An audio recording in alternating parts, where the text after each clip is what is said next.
भी ले लिया, तो ये सारे के सारे जो येलो में है ना, इससे आपने इनकम स्टेटमेंट बनानी है, और जो बाकी है ग्रीन और ब्लू, उससे आपने बैलेंस शीट बनाना है।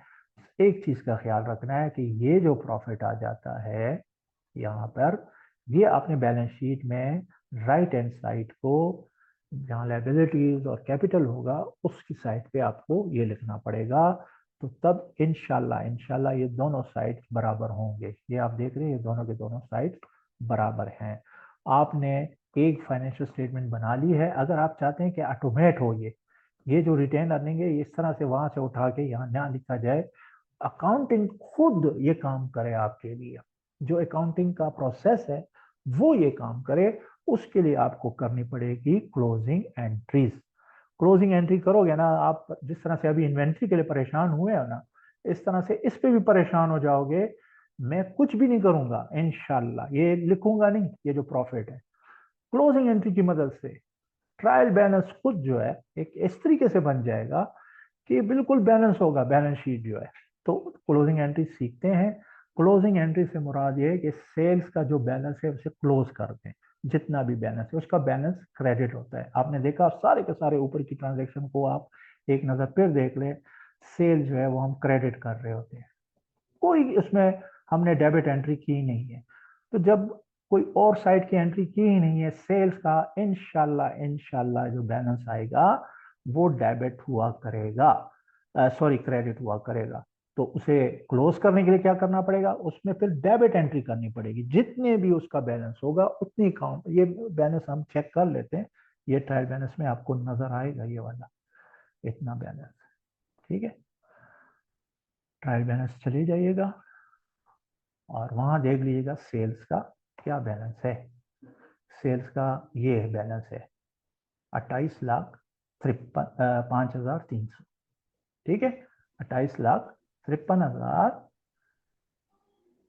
सॉरी यार 5,300, 28,05,300 से मैंने क्लोजिंग एंट्री की हुई है। असलम सुन रहे हो? जी सर, सुन रहा हूँ। अच्छा, ये तो हो गया क्लोज। अब आपने क्लोज कर, अच्छा इसके करस्पॉन्डिंग एंट्री क्या होगी फिर, इससे क्रेडिट किसे करेंगे? तो वो रिटेन अर्निंग से, जो मैं उधर हाथ से उसका अमाउंट लिख रहा हूं ना, अब ये मैंने चालाकी दिखा दी, उसका अकाउंट ही क्रिएट कर दिया है। ठीक है, एक अकाउंट क्रिएट किया है और उसी में इसी तरह से डेबिट और क्रेडिट पोस्ट होगा, और ये खुद ब खुद मुझे एक बैलेंस दे दिया करेगा। बस अब मेरा काम आसान है, मुझे इसको हाथ से लिखने की जरूरत नहीं है। अच्छा, अब आप एक्सपेंसेस को भी क्लोज करें। एक्सपेंसेस के डेबिट बैलेंसेस होते हैं, आपको मालूम है। तो उनमें अगर मैं क्रेडिट एंट्री करूं, उनको क्रेडिट कर दूं, तो उनके भी अकाउंट्स क्लोज हो जाएंगे। ठीक है, इन सब के, ये जिनको मैं उधर धकेल रहा हूं, असल में ये मैं क्रेडिट शो कर रहा हूं कि ये क्रेडिट हुए हैं, ये सारे के सारे अकाउंट इनके, आप यहां से चेक कर सकते हैं क्रेडिट हुए हैं। ठीक है, ये क्रेडिट हुए हैं। तो इन सब को एक कंपाउंड एंट्री की मदद से इन तमाम के तमाम एक्सपेंसेस को मैं क्रेडिट साइड पे कर रहा हूं। मैंने यहाँ एंट्री क्रेडिट साइड पे लिखी हुई है, टाइटल को थोड़ा सा इंडेंट किया है। और डेबिट किसे किया, उसी रिटेन अर्निंग को, उसी रिटेन अर्निंग को मैंने डेबिट किया। तो रिटेन अर्निंग में ये वाला डेबिट हो गया और ये क्रेडिट हो गया। अपेरेंटली आपको नजर आ रहा होगा इसका क्रेडिट बैलेंस होगा रिटेन अर्निंग का। ठीक है, क्लोजिंग एंट्री इसकी भी होती है, रिटेन अर्निंग की भी, ताकि ये क्लोज हो जाए। लेकिन मुझे तो अभी इसकी जरूरत है ना फिलहाल, तो मैं जा रहा हूँ ट्रायल बैलेंस की तरफ। अब मैं इसे कह रहा हूँ कि आप क्लोजिंग एंट्री को भी अकाउंट फॉर करें। मेरा वो इनकम स्टेटमेंट बन चुका है, वो मैंने सेव भी किया हुआ है, ये मैंने अलग से एक जगह पे सेव किया हुआ है। कोई इशू नहीं, अगर ये जीरो हो भी जाए तो उधर इम्पैक्ट नहीं जाएगा। आप क्लोजिंग कर लो, ये सारे एहतियात करने के बाद आप क्लोजिंग एंट्री को क्लिक कर सकते हो। आपकी इनकम स्टेटमेंट अलग से बनी हुई है। ये सारे क्लोज हो गए इनकम स्टेटमेंट के, आप बैलेंसेस जरा चेक करें, ये नीचे वाले, ये देखो क्लोज हो गए, जीरो जीरो। ये है आफ्टर क्लोजिंग ट्रायल बैलेंस, जिसमें इनकम स्टेटमेंट के अकाउंट्स क्लोज होते हैं। और कुछ लोग इनको शो भी नहीं करते, जब वो उसको एक जगह पे ड्राफ्ट करते हैं, बनाते हैं आफ्टर क्लोजिंग ट्रायल बैलेंस, तो ये चीज, इनके बैलेंसेस जीरो होते हैं। लिहाजा जगह ना घेरे ऐसी फजूल में इनके बारे में भी आप परेशान हो, तो इन्हें लिखो ही मत। इनके हैं ही जीरो, कोई इम्पैक्ट नहीं आएगा इनका। ठीक है, लेकिन मैं अभी आपको दिखा रहा हूं कि मेरी इनकम स्टेटमेंट बड़ी जबरदस्त तरीके से खुद ब खुद रिटेन अर्निंग ले रही है। ये नजर आ रहा है आपको? ये इसने खुद लिए, मैंने नहीं करा है इसमें। ठीक है, अब ये करने के बाद आप इनके आप बैलेंसेस चेक करें तो आपको ये यहाँ नजर आ रहा है। इसकी वजह भी मैं समझा दूं, थोड़ी सी टेक्निकल मसले मसाइलों की वजह से मैं इसे ऊपर शो कर रहा हूँ बैलेंस को। ये दोनों साइड बराबर है। अगर ये देखो ये शीट बड़ी हो गई ना तो ये इसको खा जाएगा, इस बैलेंस को, इसके ऊपर ओवर राइट मार कर देता देगा। हूँ। हाँ, ओवर राइट कर देगा, तो लिहाजा मैं इसको ऊपर ही लिख रहा हूँ। ऊपर तो कुछ नहीं होगा ना, चीजें तो नीचे ऐड होती जाएंगी, नए नए अकाउंट्स आते जाएंगे, तो ओवर राइट नहीं करेगा, ये ऊपर ही रहेंगे। एसेट का भी बैलेंस मैंने इधर लिखा हुआ है, ये भी ओवर राइट नहीं होगा। दोनों को दो आप देखें ये बराबर है। ठीक है, इसके साथ हम इसको क्लोज करते हैं। सही है, और फिर नया चैप्टर जब स्टार्ट होगा, ये मैंने आपको सारा का सारा इसलिए कराया कि मैं दोबारा रिपीट कर देता हूँ, थोड़ा सा टाइम तो है ना, कि अकाउंटिंग साइकिल पूरा का पूरा क्या होता है। अकाउंटिंग साइकिल पूरा का पूरा ये होता है कि आप ट्रांजैक्शन को रिकॉर्ड करते हैं। नॉर्मली जो जो आम से आसान से ट्रांजैक्शंस होती है ना, उनके लिए आपके पास डॉक्यूमेंट्स होते हैं, और वो आप उनको लिखते जाते हैं, लिखते जाते हैं, करते जाते हैं, उन डॉक्यूमेंट्स को देखते जाते हैं, और आप उनको रिकॉर्ड करते हैं। ये देखो चेक आया होगा आपके पास, चेक एक प्रूफ है आपके पास, एविडेंस है, उसके तहत आपने ये एंट्री की। ये बिल्डिंग खरीदी, बिल्डिंग के कागजात आपके पास आ गए। ठीक है, अकाउंटेंट्स बिल्डिंग और लैंड की कॉस्ट को अलग करते हैं एक खास तरीके से, एवेल्युएशन से करके, क्योंकि लैंड की डिप्रिसिएशन नहीं होती, बिल्डिंग की होती है। लिहाजा ये आपको मजबूरन, हालांकि आपने सारे के सारे पैसे इकट्ठे एक ही चीज के लिए आपने वो किए होंगे, लेकिन फॉर अकाउंटिंग पर्पज लैंड को अलग करेंगे, बिल्डिंग को अलग करेंगे। तो उसमें ये नहीं होगा, जब आपने लैंड खरीदी होगी तो उसमें लैंड के लिए अलग कागजात आप बनाएंगे और बिल्डिंग के अलग कागजात बनाएंगे। अनटिल एंड अनलेस किसी उसमें जो है किसी म्यूनिसिपैलिटी में या किसी म्यूनिसिपल कॉरपोरेशन में या मेट्रो कॉरपोरेशन में कोई शराइत हो, तो आप इकट्ठा एक ही वो डॉक्यूमेंट होता है कि इतने का मैंने ये बिल्डिंग जो है बेच दिया है, जिसमें लैंड शामिल होती है। अकाउंटिंग पर्पस के लिए आपको किसी एवेल्युएटर की मदद से उसमें से लैंड की कॉस्ट अलग करनी पड़ेगी, क्योंकि बिल्डिंग सिर्फ डेप्रिसिएशन वाला होता है। तो एंट्रीज कर लिया आपने, एंट्रीज के बाद आप उसे इस तरह से उसमें ले जाते हैं जर्नल अपना लेजर में।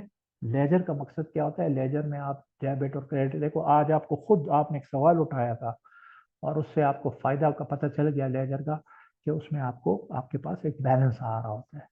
बैलेंस आने के बाद आप एक ट्रायल बैलेंस बनाएं। ठीक है, ट्रायल बैलेंस किसे कहते हैं? उसमें टाइटल होते हैं और दो कॉलम मनी कॉलम होते हैं, जिसमें पैसों का जिक्र होता है।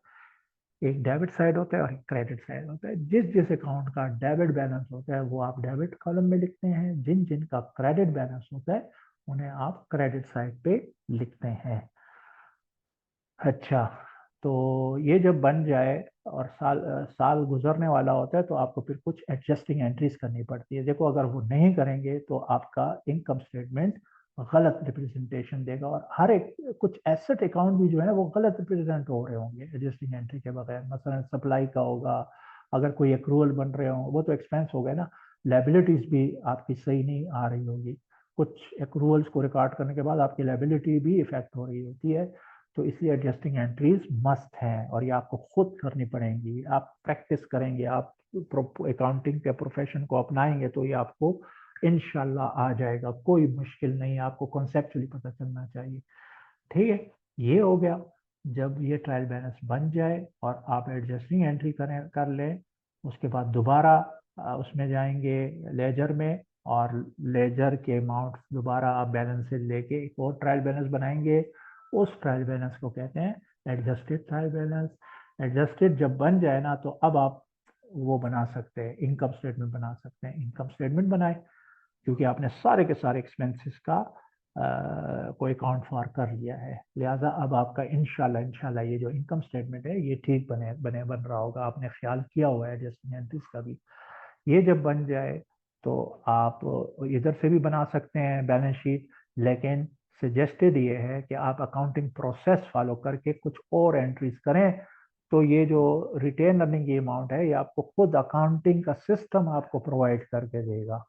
ठीक है, तो आखिर में हम क्लोजिंग एंट्री करते हैं। क्लोजिंग एंट्री के भी जो पोस्टिंग है वो आप रेलेवेंट लेजर में करेंगे, ताकि क्योंकि अकाउंट इससे इफेक्ट हो गए ना, ये देखें जानबूझ के हम इस तरह कर रहे थे कि अकाउंट इफेक्ट हो, ये जीरो हो ये वाले अकाउंट।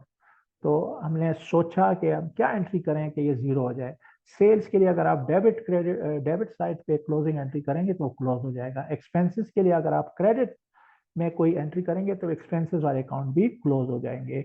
याद रखिएगा कि इसमें रिटेन अर्निंग का अकाउंट क्लोज नहीं होता, सॉरी मैंने कहा था कि रिटेन अकाउंट को भी क्लोज करें, डिविडेंड वगैरह का होता है।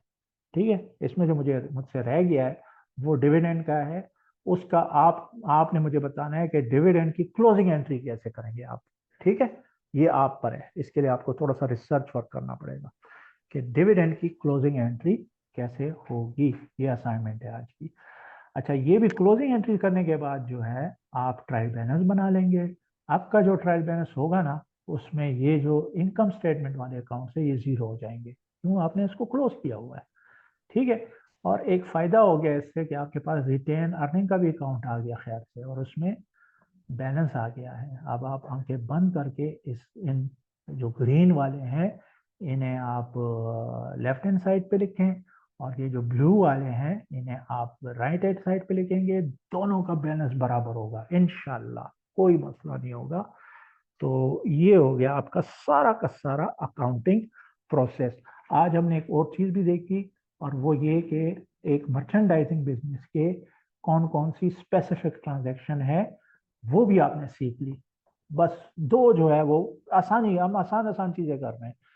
दो दो ट्रांजैक्शन इनकी थोड़ी सी चैलेंजिंग होती है। जब आप कोई चीज खरीदेंगे बेचने के लिए, वो आपको एक नया अकाउंट नजर आएगा, इसमें इन्वेंट्री का अकाउंट। ठीक है, वरना तो आप जब कोई चीज खरीदते थे, फर्ज करें आप इक्विपमेंट खरीदते थे तो आप इक्विपमेंट लिख लेते थे, गाड़ी खरीदते थे तो आप व्हीकल लिख लेते थे, अगर आप कंप्यूटर खरीदते थे तो ऑफिस इक्विपमेंट लिखते थे। लेकिन अगर आपने रीसेल पर्पस के लिए ये चीजें खरीदी हैं तो फिर आपको इन्वेंट्री के अकाउंट को डेबिट करना पड़ेगा। ये भी एसेट है, ये करंट एसेट है। इवन ये अगर कंप्यूटर भी है ना तो ये करंट एसेट भी है, इसको हम करंट एसेट लिखते हैं, क्योंकि कुछ दिनों में बिक जाएगा। आपका पर्पस क्या है, आपने इसको रीसेल पर्पस के लिए बेचा, इस्तेमाल के लिए नहीं लिया, तो ये 2-3 साल तक नहीं चलेगा, ये तो कुछ ही दिनों में कंज्यूम हो जाएगी, इन्वेंट्री आपकी बिक जाएगी।